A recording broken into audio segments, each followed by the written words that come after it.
Assalamu alaikum wa rahmatullahi ta'ala wa barakatuh.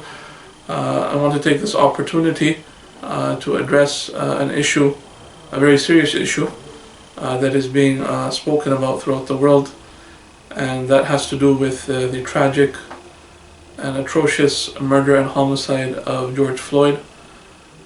Our hearts go out to his family, and our hearts go out to all those who have been afflicted by such tribulations. We stand in solidarity with those who are peacefully protesting this atrocity and this tragedy, whether that be in the United States, whether that be here in Canada, whether that be throughout the world. As Muslims, as human beings, as believers, we condemn any actions which are racist in any way or form. We condemn any sort of oppression in any way or form. Alhamdulillah, our deen, Islam, teaches us about the solutions to such a problem. When we look at this issue of racism, we find that this is a spiritual disease. This is a disease of the heart. And it's a disease about which the cure is mentioned by our Creator subhanahu wa ta'ala, Allah Jalla Jalaluhu, in the Holy Quran. It is a disease about which its cure is mentioned in the blessed teachings and the blessed ahadith and sayings of our beloved Prophet Muhammad sallallahu alayhi wa alihi wa sahbihi wa sallam. As Allah subhanahu wa ta'ala mentions in the Quran, A'udhu billahi minash shaitanir rajim, Bismillahir Rahmanir Rahim, Ya ayyuhan nasu inna khalaqnakum min dhakarin wa untha. That, O humanity, we have created you from male and female. وَجَعَلْنَاكُمْ شُعُوبًا وَقَبَائِلَ لِتَعَارَفُوا. And we have made you of different tribes and different nations. Why? لِتَعَارَفُوا. So that you can get to know one another.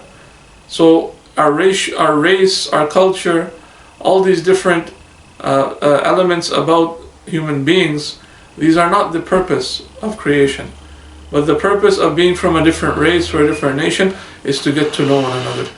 It's not that one race is better than the other, or that one type of group or tribe is better than the other, or one group of people has the authority to show superiority over another.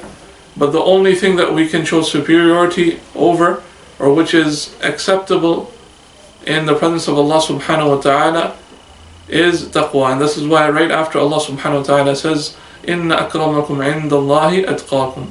That indeed the most noble of you in the presence of Allah subhanahu wa ta'ala is the most pious of you, is the most God-fearing of you, is the most conscious of Allah subhanahu wa ta'ala from amongst you. Inna Allaha alimul khabir. That indeed Allah subhanahu wa ta'ala is the all-knowing and the all-aware.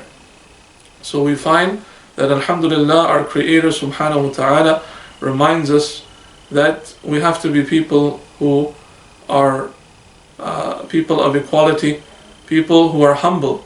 As the Prophet sallallahu alayhi wa sallam said in his final sermon, in his final speech, in his final khutbah, that an Arab is not superior over a non-Arab, and a non-Arab is not superior over an Arab except by taqwa.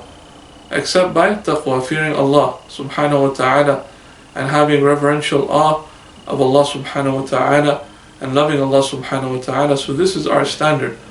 And the Prophet sallallahu alayhi wa sallam, who is the leader of all humanity, as he said in a hadith, that I am the leader of all the sons of Adam, of all of humanity, wala fakhr, but I have no pride over this. And the Prophet sallallahu alayhi wa sallam said in a blessed hadith that indeed Allah subhanahu wa ta'ala has revealed to me, that is the Prophet sallallahu alayhi wa sallam, that you should be kind towards one another, and you should be cordial with one another. That is, be humble amongst one another, that you do not consider yourself superior to another human being, and nor do you harm that human being. So we find the solution of this spiritual disease of racism, this hatred towards people of different races or different colors. We find the solution of this in the words of our Creator subhanahu wa ta'ala, and in the words of our Master and Leader Sayyidina Muhammad sallallahu alayhi wa alihi wa sahbihi wa sallam. So we take this moment, and we shouldn't just discuss this now, but whoever has an opportunity to discuss such matters should be continuously bringing such things up as reminders throughout the year, throughout the weeks, throughout the months. Whatever opportunity that arises, we should constantly remind ourselves and others that we have to be people who are accepting of diversity, people who love one another for the sake of Allah subhanahu wa ta'ala, not based on any race, or based on any culture, or based on any sort of nationality, or so, etc., etc. But we love one another for the sake of Allah subhanahu wa ta'ala, and for the sake of our love for the Prophet Muhammad sallallahu alayhi wa sallam.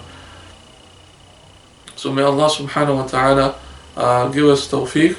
May Allah subhanahu wa ta'ala remove this disease from within us, from within our families, within our homes, within our societies, within our ummah of the Prophet sallallahu alayhi wa sallam, and also from humanity in general. May Allah subhanahu wa ta'ala allow us to live a life which is peaceful, allow us to live a life in which we are accepting of people's differences, and may Allah subhanahu wa ta'ala make that a means for the true teachings of Islam, the true light of Islam, to shine forth from within our hearts towards other people, and may Allah subhanahu wa ta'ala allow them to see that these problems have been mentioned in the Quran, and have been mentioned by our beloved Prophet sallallahu alaihi wasallam, and have been addressed by the Prophet sallallahu alaihi wasallam more than 1400 years ago, and the solution to these problems exist within the true religion of Islam, and they exist within our Quran al-Kareem, our blessed book, and they exist within the blessed teachings and the blessed sayings and actions of our beloved Prophet sallallahu alaihi wa alihi wa sahbihi wa sallam. Jazakumullah khair. Wa alaikum assalam wa rahmatullahi wa barakatuh.